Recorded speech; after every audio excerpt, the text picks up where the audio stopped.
Tengo un tema que quiero compartir con ustedes, se titula El egoísmo enemigo del matrimonio. Entonces, por el tiempo voy a citar unos versículos, pero no los voy a hacer que abran la Biblia, aunque les aseguro que está ahí, ¿ok? A mí me gusta enseñar más la Biblia, pero por el tiempo necesitamos agilizar.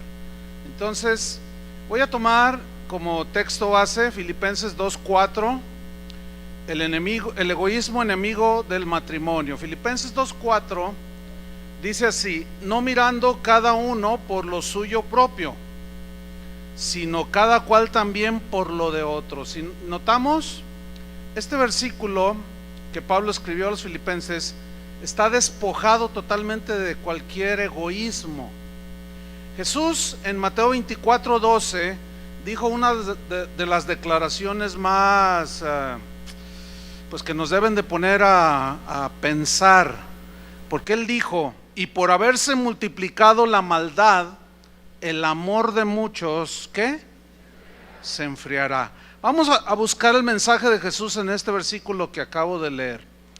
Dice que por haberse multiplicado, esta palabra haberse, por haberse, es un hecho ineludible, o sea, es algo que va a suceder sí o sí. Pero luego viene otra palabra, por haberse, algo que sucederá, multiplicado la maldad. Esa palabra multiplicar significa aumentar en grado sumo.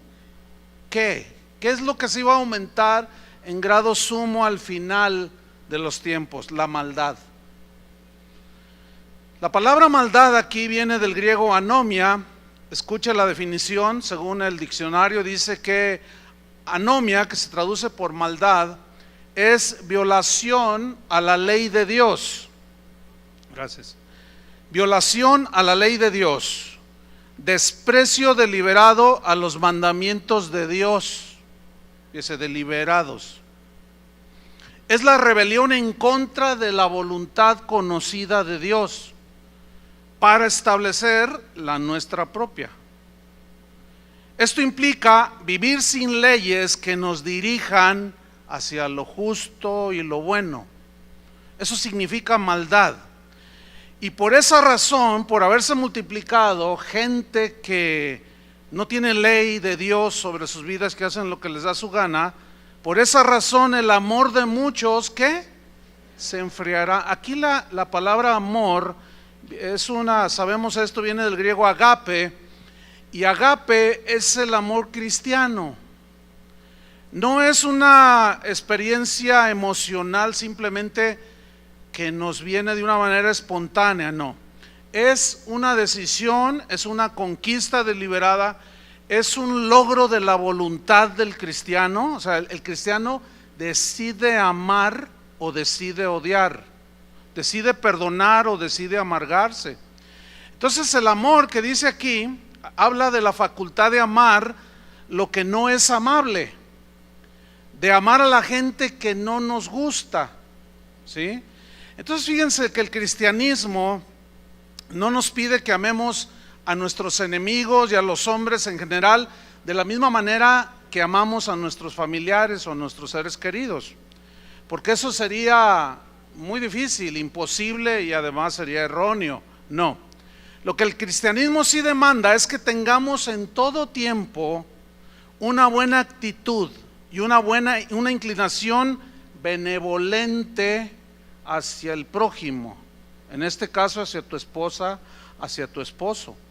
En Mateo 5:43 al 48, este es un pasaje donde Jesús nos habla precisamente del amor en su máxima expresión. Él dijo que debemos de amar a nuestros enemigos.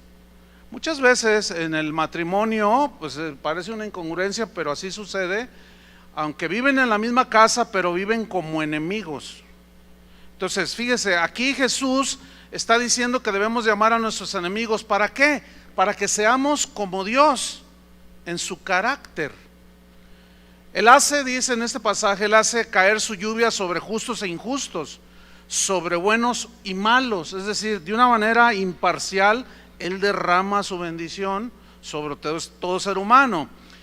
Es decir, que Dios procura el bien de todos sin distinción, porque ese es el corazón de Dios, ese es el amor de Dios. Él murió por todos en la cruz, pero no todos aceptan su sacrificio. Ese es el amor agape, el amor que dice, parafraseando, no me importa lo que alguien me haga, lo que me haya hecho alguien, nunca voy a procurar perjudicarlo, ni vengarme, jamás buscaré para él o para ella, en el caso de la familia, otra cosa que no sea lo mejor para ella o para él.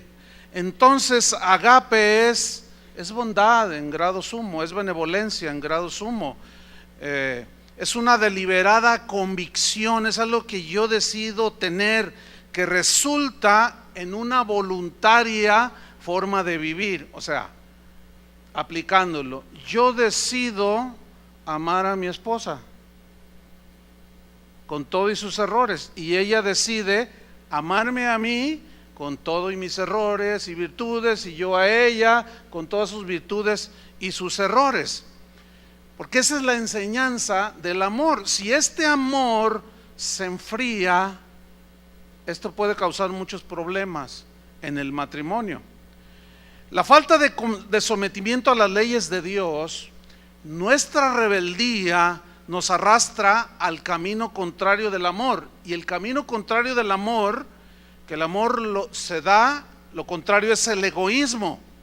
Y esa es la causa por la cual el amor de muchos, ¿qué? Se enfriará.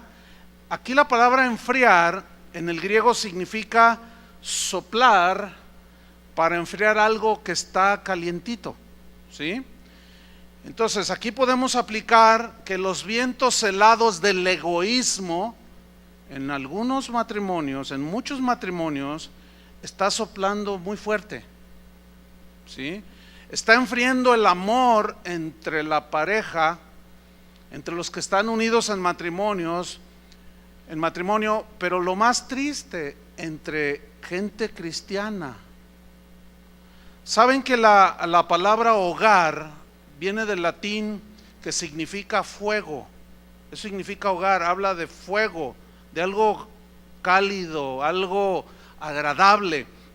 Jesús reprochó a unos cristianos de la iglesia de Éfeso, les reprochó esto en Apocalipsis 2:4, les dijo: pero tengo contra ti que has dejado tu primer amor. Aquí el verbo dejar en el griego significa abandonar lentamente, abandonar poco a poco el amor hacia, en este caso hacia Cristo. Significa permitir que algo malo vaya tomando control de tus sentimientos, de tu vida, de tu voluntad, y empieza a controlar tu vida. Eso es lo que le sucedió a los cristianos en Éfeso. Comenzaron a abandonar lentamente a Cristo. Fíjense qué tragedia. Pero no solo a Cristo, ellos permitieron que algo que pues es el egoísmo, comenzara a tomar control de sus vidas, y no solo hicieron al Señor a un lado, sino aún entre ellos como cristianos, como matrimonios, empezaron a tener muchos problemas. La frase has dejado tu primer amor, la palabra primer en el griego significa lo más importante en lugar y orden de importancia. Es decir, para el cristiano, Cristo debe tener la máxima importancia, debe ser el número uno, ¿sí? Enseguida viene la familia, el esposo, la esposa, ese es el orden en la Biblia. Después los hijos, y fíjese qué cosas, en cuarto lugar está el trabajo. Está el trabajo en cuarto lugar. Entonces, ¿qué había sucedido? Dios había dejado de ser lo más importante en las vidas de los cristianos en Éfeso. De tal manera que su amor comenzó a enfriarse, su amor a Cristo, y comenzaron a dejar de tener comunión con Él. Y eso yo lo estoy viendo por todos lados. Gente que se dice cristiana, pues está muy fría. Entonces, si su amor ha sido suplido, su amor a Cristo ha sido suplido por el egoísmo, porque ya no es darle a Él lo mejor, sino ahora yo espero que Él me dé a mí. Y siempre vengo a la iglesia esperando que Él me dé a mí. Entonces ya el amor que da se volvió en egoísmo. Comencé a dejar que el egoísmo me fuera envolviendo, creciendo, de tal manera que empecé a quitar al Señor en primer lugar y me puse yo. Y entonces cuando quitamos al Señor del primer lugar de nuestras vidas, adiós con la familia.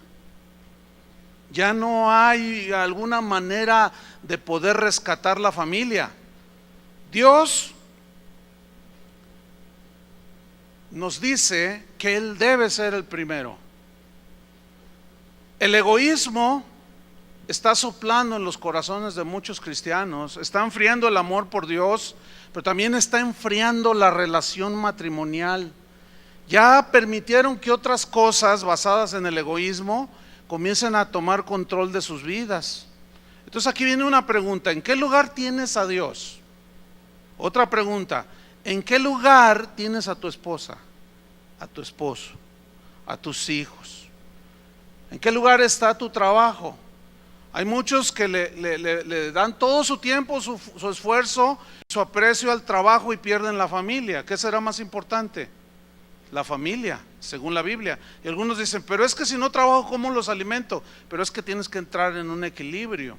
Ahora, ¿qué es el egoísmo? La definición del diccionario es que egoísmo se forma de dos palabras. Una es ego, que es el yo, y el sufijo ismo. Ismo significa sistema, es decir, el egoísmo es un sistema de vida centrado en uno mismo. Es un esquema en el cual la persona actúa haciendo su propia voluntad. Generalmente, casi por de fábrica, hacer nuestra propia voluntad generalmente es egoísta de origen. Nada más pienso para mí, ¿sí? Entonces el egoísmo es el inmoderado y excesivo amor a mí mismo, que hace atender desmedidamente a mi propio interés, sin cuidar y mucho menos respetar el interés y el bienestar de los demás. Es decir, yo soy un esposo, tú eres un esposo, tú eres una esposa. Si yo soy egoísta, yo voy a tener un inmoderado excesivo de amor a sí mismo y voy a tener mi propio interés. No me interesa que ella sea feliz, me interesa que ella me haga feliz a mí. Eso, ¿saben cómo se llama? Egoísmo. Y eso está destruyendo las vidas de muchos cristianos. ¿Por qué? Porque la maldad, la desobediencia deliberada a los principios de Dios están siendo precisamente de una manera deliberada desobedecidos. ¿Por qué? Por el egoísmo que hay en nosotros. Y eso es lo que está provocando la frialdad en tu matrimonio. Yo no sé cómo esté tu relación en tu matrimonio, pero es muy probable que haya gente aquí o gente que va a escuchar esta enseñanza que pues sí pueden vivir en un mismo hogar, pero no hay fuego, no hay calidez, no hay amor, hay egoísmo, ¿sí? Una de las definiciones máximas del amor cristiano están en 1 Corintios 13:5, donde dice que el amor no busca lo suyo. El amor no es egoísta ni busca solo su propio interés y beneficio. No, vivir la vida matrimonial de manera egoísta, escuchen esto, es la receta ideal para destruir tu matrimonio. Es la receta ideal, es el ingrediente, es la cereza en el pastel para que destruyas tu matrimonio. La mayoría de las discusiones en el matrimonio precisamente son porque cada quien se quiere salir con la suya. ¿Sí? Cada quien se quiere salir con la suya. O sea, yo siempre tengo la razón, ella está equivocada y ella piensa lo mismo. Yo tengo la razón, tú siempre estás equivocado. Eso se llama egoísmo, ¿sí? Sin embargo, el matrimonio, fíjense, por otro lado, es la mejor escuela donde se aprende a no vivir para nosotros mismos. Es en el matrimonio donde aprendemos a vivir para el bien del otro. Entonces el egoísmo es el ingrediente que está destruyendo a muchos matrimonios, porque se ha enfriado la relación, se ha enfriado el aprecio, el respeto, ya no hay respeto, etcétera, etcétera. Y por haberse multiplicado la maldad, o sea, la desobediencia a la ley de Dios, el amor de muchos, ¿qué? Se enfriará. Seguir el camino del amor agape que la Biblia nos enseña es el mejor camino para encontrar la satisfacción, hermanos. Para encontrar lo que llamamos la felicidad. ¿Alguna vez sus labios han pronunciado esa palabra? Felicidad. A ver, digan todos felicidad. A ver, les voy a hacer una pregunta. ¿Usted quiere ser feliz? No, ni me conteste, pues es bien obvia la respuesta. ¿Quién no desea ser feliz? No existe en el mundo una sola persona que no quiera ser feliz. Ese deseo de ser feliz en sí mismo no tiene nada de malo. Lo malo es, escuche bien, buscar o tratar de encontrar mi propia felicidad a costa de mi cónyuge o de mi esposa. O la esposa buscar ser feliz a costa del marido. La pregunta es, ¿por qué te casaste con él? ¿O por qué te casaste con ella? Y él responde, para ser feliz. O ella responde, me casé con él para ser feliz. Error. Error. La respuesta correcta sería, me casé con él para hacerlo feliz. Me casé con ella para hacerla feliz. ¿Quién piensa de esa manera? Muy pocos. Porque no nacemos así. Nacemos con el egoísmo, pero en grado sumo, ¿sí? Entonces, fíjese, hay un versículo en el Salmo 16:11 que es profético, se aplica a Jesús y dice así: me mostrarás la senda de la vida, en tu presencia hay plenitud de gozo, delicias a tu diestra para siempre. Dice la Biblia que Cristo se sentó ¿a dónde? ¿En dónde? A la diestra del Padre. Dice Colosenses 3:1, si pues habéis resucitado con Cristo, significa, si ahora ya vives para Cristo, si ahora dices que eres cristiano, dice, buscad las cosas de arriba, donde está Cristo sentado a la diestra de Dios. Estar sentado a la diestra de Dios es estar muy cerca de Dios. Jesús se sentó a la diestra del Padre porque fue obediente. Es estar a la mano del Padre, ¿entienden? Es estar cerca así para que Él nada más tienda la mano y te encamine, te diga, te hable. Eso significa estar a la diestra de Dios. Y en la diestra de Dios dice que hay delicias, o sea, felicidad a su diestra para siempre. En la diestra del Padre hay delicias que no imaginamos. Muchos matrimonios han perdido lo hermoso de la relación matrimonial porque no han sido obedientes a la palabra de Dios. Tienen su propia ley. El egoísmo los ha envuelto y su relación se ha enfriado. Y han perdido de disfrutar las delicias que hay a la diestra de Dios. Dice el Salmo 40, profético también, que se aplica a Cristo, dice: sacrificio y ofrenda no te agrada, has abierto mis oídos, holocausto y expiación me has demandado. Entonces dije, he aquí vengo, en el rollo del libro está escrito de mí, el hacer tu voluntad, Dios mío, me ha agradado. El verbo agradar aquí en el hebreo significa amar, significa complacer, significa deleitar, significa desear, hacer algo. En otras palabras, parafraseando el texto, complacerte a ti, Padre, es mi mayor deseo. Amo y me deleito en hacer lo que a ti te agrada. Pongan mucha atención. Hay una ausencia total de egoísmo en el corazón de Jesús, y de Él es de quien debemos aprender. Jesús dijo en Juan 8:28, cuando hayas levantado al Hijo del Hombre, entonces conoceréis que yo soy, y que nada hago por mí mismo, sino que según me enseñó el Padre, así hablo. Porque el que me envió conmigo está. Fíjate, el que me envió conmigo está. Yo te pregunto, ¿está Dios contigo?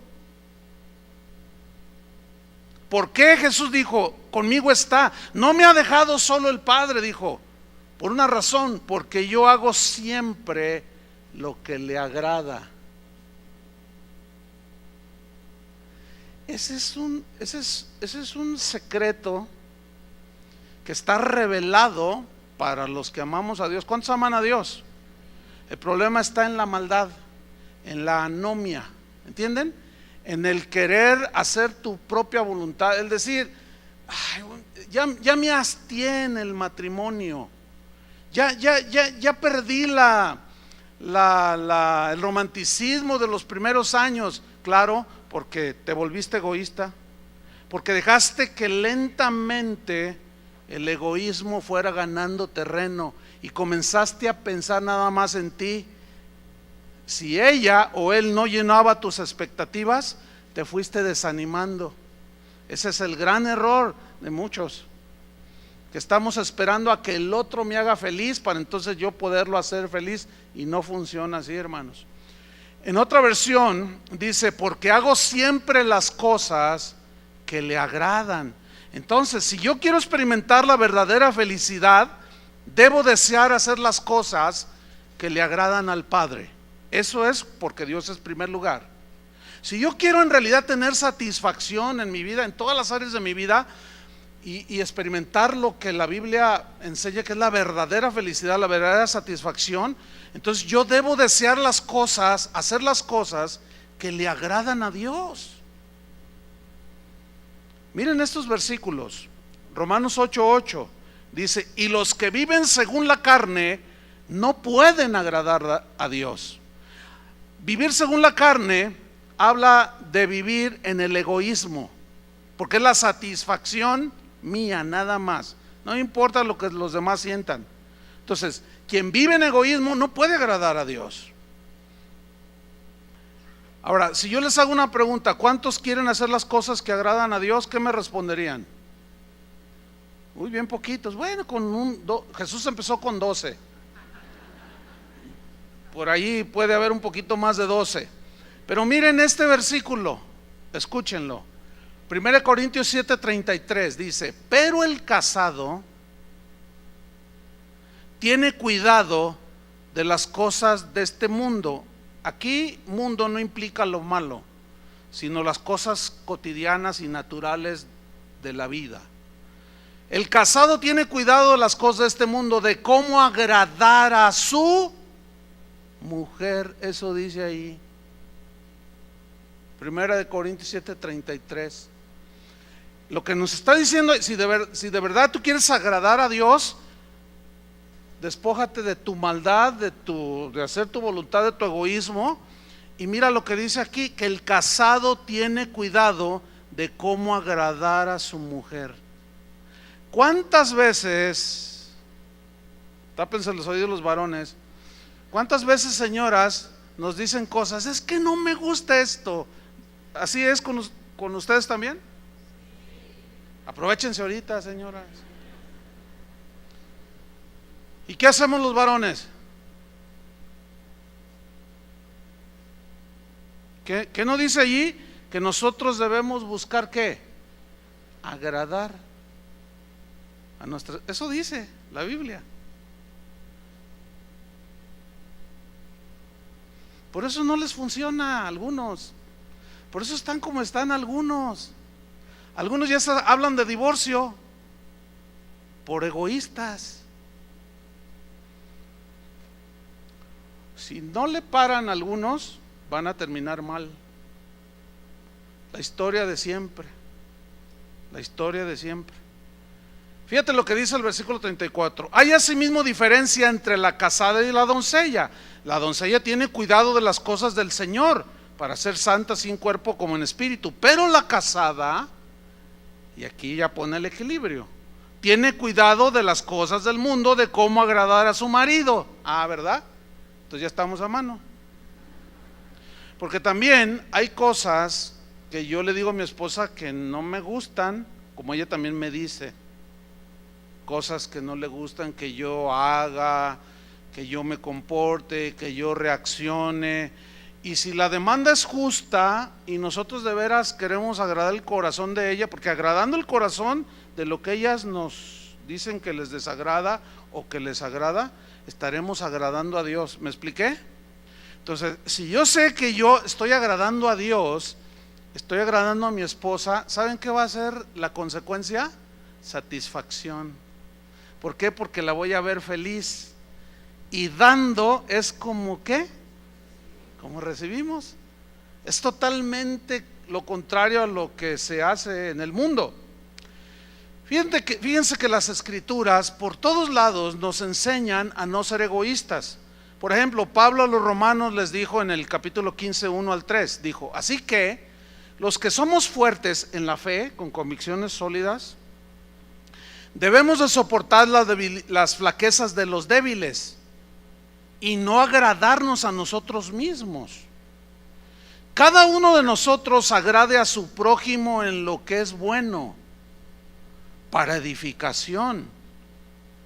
Fíjate, cada uno de nosotros agrade a su prójimo en lo que es bueno, para edificación.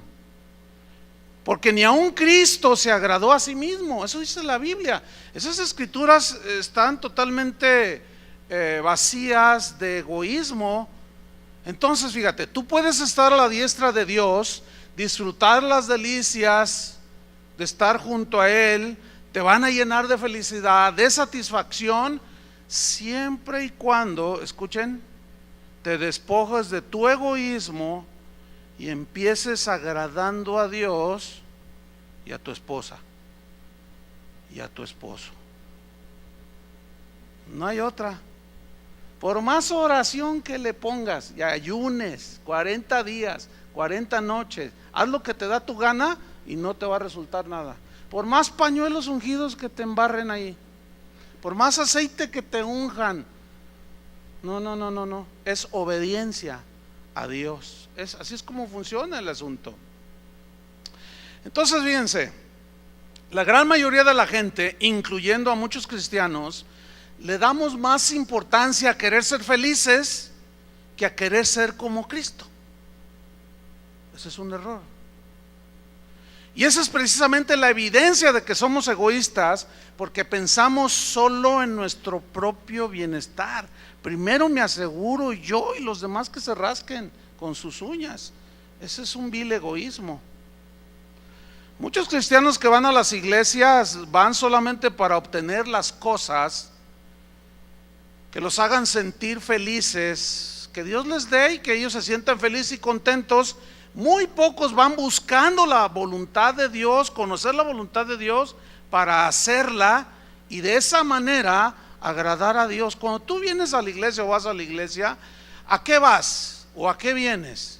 Si tú eres de los que dicen: yo voy a ver qué me da el Señor, voy a sentir su presencia, voy a recibir esto, o vienes a buscar la voluntad de Dios, conocerla para hacerla y agradar al Padre. ¿Se dan cuenta que son dos enfoques totalmente diferentes? ¿Sí los captan o no? Sin duda. Vamos a ver más de Jesús rápidamente. Filipenses 2:3 dice así: nada hagáis por contienda, por pelear o por orgullo, dice. Antes bien, con humildad, estimando cada uno a los demás, en este caso a tu esposa, a tu esposo, como superiores a ti mismo, no mirando cada uno por lo suyo propio, sino cada cual también por lo de otros. Haya pues en vosotros este sentir que hubo también en Cristo Jesús, que Él, a pesar de siendo en forma de Dios, no estimó el ser igual a Dios como cosa que aferrarse, sino que se despojó a sí mismo, tomando forma de siervo, hecho semejante a nosotros los hombres, y estando en la condición de hombre, se humilló a sí mismo, haciéndose obediente hasta la muerte y muerte de cruz. Miren, por su obediencia nosotros estamos aquí. ¿Cuántos le dan gracias a Él? Pero si Él no hubiera obedecido, ¿dónde estaríamos nosotros? O sea, la recompensa de la obediencia de Jesús fue darnos nuestra salvación, nos la regaló. Esa es la expresión más grande del amor, precisamente. Y muchos matrimonios están estancados porque no están buscando amar, sino ser amados. ¿Entienden? Y no es así, así no es como funciona en la Biblia.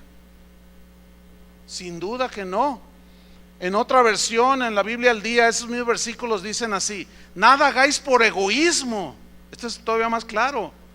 O por vanidad, no. Cada uno debe velar, no solo, me gusta esta versión porque dice, cada uno debe velar no solo por sus propios intereses, porque también debemos de cuidar lo que Dios nos da, ¿cierto? Sino también debe velar por los intereses de los demás. En este caso, el esposo debe velar por los intereses de la esposa y de los hijos. Vuestra actitud, dice esta versión, debe ser como la de Cristo Jesús. Hay un ejemplo que ilustra perfectamente a Jesús sin egoísmo, y es cuando lavó los pies a sus discípulos. ¿Ustedes se acuerdan de ese pasaje en la Biblia? En Juan 13 dice el versículo 12: después que les hubo lavado los pies, tomó su manto, volvió a la mesa, se sentó y dijo Jesús: ¿sabéis lo que os he hecho? Les preguntó a ellos. Dice: ustedes me llaman maestro y señor, y decís bien, porque lo soy. Pues si yo, dijo, el Señor y el Maestro, he lavado vuestros pies, vosotros también debéis lavaros los pies los unos a los otros. Porque ejemplo os he dado. Está dando un ejemplo de abnegación, de servicio, del bien del otro. Dice: para que como yo os he hecho, vosotros también hagáis. De cierto os digo, el siervo no es mayor que su señor, ni el enviado es mayor que el que le envió. Y escuchen esto, lo que dijo Jesús: si sabéis estas cosas, saber, verbo saber, dice, bienaventurados seréis si las hiciereis. Dos cosas: saber y hacer. Todos sabemos. Todos lo sabemos. Y como dice la Biblia, no os hagáis. Todos lo sabemos. Sin duda no hay uno aquí que pueda decir: no, yo no sé. No, todos lo sabemos. El problema es que no todos hacemos. Esa es la gran diferencia. ¿Entienden? Es la medida. Ahora, aquí quiero enfatizar, dice: bienaventurados seréis si las hiciereis. Bienaventurados en el griego significa, viene del griego Macario o Macarius, donde se deriva el nombre Macario, y significa feliz. Ahí está. Dichoso. Feliz, dichoso, bienaventurado, tiene un profundo sentimiento de felicidad interna el que conoce estas cosas, pero no solo las conoce, las hace. Ahí está el secreto de la felicidad. No está en que yo declaro que soy feliz, yo soy feliz, lo declaro. No, esas son puras brujerías. La Biblia no es así. La Biblia es para obedecerse. Eso es puro esoterismo. Lo otro, tenemos que obedecer. Ese es el gran secreto revelado a los cristianos. Pero todos lo sabemos, pero ¿cuántos lo hacemos? ¿Cuánto tienes de casado? ¿1 año, 2, 5, 20, 30? No lo sé. Pero ¿cómo está tu relación? ¿Cómo es? Bueno, no tienen que decirme a mí nada, ¿no? Son preguntas que lanzo al aire y cada quien. Pero la verdad es que por haberse multiplicado la maldad, el amor de muchos se ha enfriado. Han dejado el despojarse, el servir, el complacer, el agradar, por nada más ver: es que no me gusta, es que no me agrada, es que ya no quiero, es que esto, lo otro, es que a mí me hicieron, es que a mí me dijo. Y generalmente nunca pensamos: es que yo también dije, es que yo también hice, es que yo también obré mal.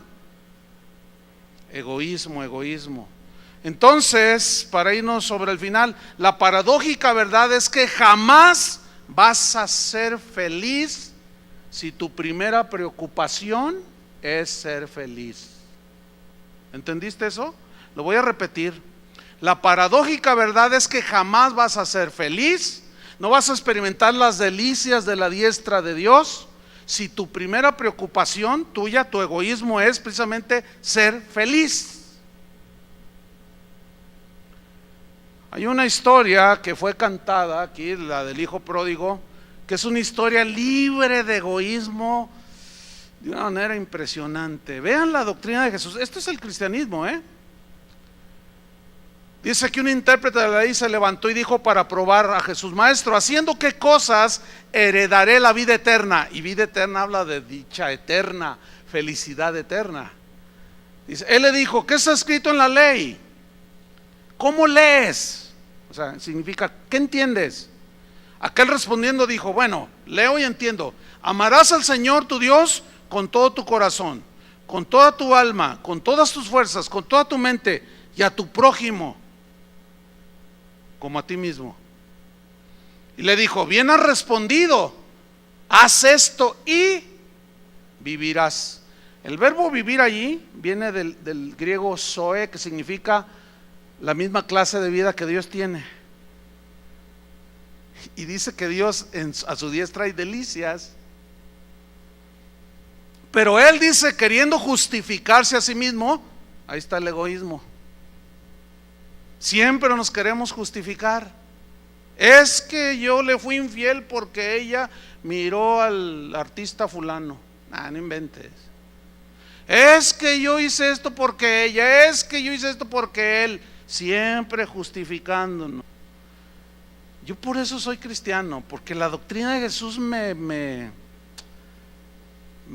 convenció. ¿Entienden? Me revolucionó, me transformó. ¿Cuántos años vamos a cumplir de casados, amor? ¿30 y qué? ¿Ya perdí la cuenta? ¿34? ¿Vamos para 34, 35 casi? Bueno, yo soy feliz. No lo digo para ufanarme, no. Aquí lo digo en este sentido: gracias a Dios que vive en nuestro corazón. Gracias a Dios por su palabra. Aún lo que yo pueda hacer para agradar a Dios y agradar a mi familia es pura gracia de Dios. Pero la gracia opera cuando tú obedeces. Si no obedeces, no pasa nada. Sigues en la misma. Te vas a divorciar, te vuelves a casar, te vuelves a divorciar, te vuelves a casar, te vuelves a divorciar. Qué vida tan pobre, tan miserable. Oye, ¿por qué andas con tantos matrimonios? Porque estás buscando que te hagan feliz y nunca buscaste hacer feliz a la mujer que Dios te dio. Ese es el problema. Termino. Si tú rechazas firme y voluntariamente y con convicción tu deseo egoísta de ser feliz y lo cambias por el deseo de ser como Cristo y agradarlo a Él, mira, yo te aseguro, yo dejo de predicar lo que predico. El resultado será precisamente tu felicidad, tu satisfacción. ¿Entiendes? ¿Por qué? Porque el que agrada a Dios está cerquita de Dios, a la diestra de Dios lo tiene ahí cerquita. Y a la diestra de Dios, ¿qué hay? Delicias a su diestra para siempre. Entonces tenemos que ir aprendiendo a morar cerquita de la diestra de Dios.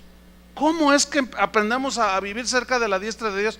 Obedeciendo, no ser gente sin ley, no ser gente que hace su propia voluntad, sino que realmente se da. Quiero terminar con una oración que tiene muchos años de haber sido pronunciada, se escribió. Fíjense que esta oración que voy a citar va a ser muy conocida para todos, con esto termino, pero esta oración, el autor es anónimo. En esta oración denota una ausencia total de egoísmo. Cuando la lea ustedes la van a recordar. Posteriormente esta oración se le atribuyó de manera errónea a Francisco de Asís. Sin duda, el anónimo que le escribió no le importaría esta atribución que se la achacaron a Francisco de Asís, pues si hubiera querido reconocimiento no hubiera omitido su nombre. La oración es simple, así le puso el anónimo, y se lee así: Señor, hazme un instrumento de tu paz. Donde hay odio, siembre yo tu amor. Donde hay ofensa, yo siembre el perdón. Donde hay discordia, yo siembre la unidad. Donde hay error, yo siembre la verdad. Donde hay duda, yo siembre la fe. Donde hay desesperación, yo siembre la esperanza. Donde hay tinieblas, yo siembre la luz. Donde hay tristeza, yo siembre la alegría. Señor, concédeme que yo no busque tanto ser consolado como consolar. Concédeme que no busque yo tanto ser comprendido, sino comprender a otros. Concédeme, Señor, que no busque yo tanto ser amado como amar a otros, porque es dando como recibimos, porque perdonando es como somos perdonados, y muriendo a nosotros mismos es como resucitamos y nacemos a una vida nueva. Este hombre conocía al Señor sin duda. Déjame terminar con otro anónimo que dijo así: conocer la voluntad de Dios es el mayor conocimiento. Encontrar la voluntad de Dios es el mayor descubrimiento. Pero hacer la voluntad de Dios es el mayor logro que te va a dar la más grande felicidad. Solo hay dos caminos: amor o egoísmo. No hay más. Por el que tú camines, cosecharás los frutos. Yo ya decidí por cuál camino andar. Como dijo el Señor en el Antiguo Testamento: yo he puesto delante de ti, le dijo a Moisés y a Josué, yo he puesto delante de ti la vida y la muerte. Escoge la vida para que vivas. Pero desgraciadamente muchos escogieron la muerte, y es una decisión personal. Lo que tú decidas hacer, eso vas a vivir. Como tú decidas obrar, así es como vas a vivir. Yo ya tomé mi decisión, cada quien toma la suya. Oremos. Señor, te damos gracias. Gracias por tu palabra. Gracias porque sin duda siempre hablas al corazón. Señor, tu doctrina, tu enseñanza es total ausencia de egoísmo. Nuestra naturaleza es egoísta, siempre buscamos lo nuestro, nuestro propio bien, nuestra propia satisfacción. Y es al revés, contigo funciona al revés. Dando es como recibimos. Perdonando es como somos perdonados. Porque el amor no busca lo suyo, no es egoísta, no hace mal al prójimo, no se irrita, no hace violencia a otro. Señor, enséñanos a amar. Aunque este es el más grande mandamiento, pero no sabemos amar, Señor, enséñanos. Yo te pido, Padre, de una manera especial, por aquellos que han permitido que lentamente el egoísmo, el querer salirse con la suya, esté ganando terreno en sus corazones, en sus vidas. Señor, tu misericordia se extienda. Sabemos de tu bondad, tu paciencia, y te pedimos, Señor, por aquellos matrimonios, aquellas parejas, aquellas familias que están a punto de hundirse totalmente, cuando ya no hay remedio. Tu misericordia se extienda, Señor. Pero tiene que haber humillación, tiene que haber arrepentimiento y reconocimiento que la maldad se ha ido posesionando de los corazones. El querer hacer nuestra propia voluntad y deliberadamente hacer a un lado tu palabra, Esa es la maldad que se está multiplicando en la gente de este siglo. Y vemos los resultados: ciudades violentas, sociedades corrompidas por el pecado, la violencia, la corrupción. Pero nosotros estamos en este mundo, pero no somos del mundo. Guárdanos, Señor. Pónganse de pie un momentito. Toma a tu esposa allí, abrázala. Déjame orar por ustedes. Oremos unos por los otros. Señor, tu misericordia, Señor, se extienda. Tu corazón es de dar. De tal manera amaste al mundo que diste. No fuiste egoísta, no dijiste allí hagan lo que puedan cada uno por sí mismo. No, porque sabías que no podíamos, Señor, por nuestras propias fuerzas. Entonces tu medida de amor fue de tal manera que enviaste a tu Hijo unigénito, lo que más amabas, y diste lo mejor de ti, lo mejor de tu posesión, que era tu Hijo Jesús. Y Él a su vez demostró su amor y su obediencia hacia ti, Padre, y en obediencia se ofreció en sacrificio por nosotros, para que nosotros tuviésemos ya una nueva naturaleza, que nuestros pecados fueran perdonados, limpiados por su sangre, para tener una nueva naturaleza que ahora pudiera obedecer, pudiera ser sensible y ser como Cristo, y despojarnos del egoísmo, Señor. Enséñanos. Nuestra condición humana nos arrastra muchas veces. El egoísmo que está arraigado en nuestra carne siempre nos llevará por otros caminos, Señor. Pero ayúdanos, Señor, a ser feliz a nuestra esposa, al esposo, a los hijos, a los que nos rodean. Dando es como recibimos, porque el amor verdadero da, se despoja del egoísmo. En el nombre de Jesús, tu misericordia, tu perdón, tu gracia y tu amor, Señor, nos envuelvan y seamos levantados, Señor, en el nombre de Cristo Jesús. Amén. Denle un aplauso al Señor.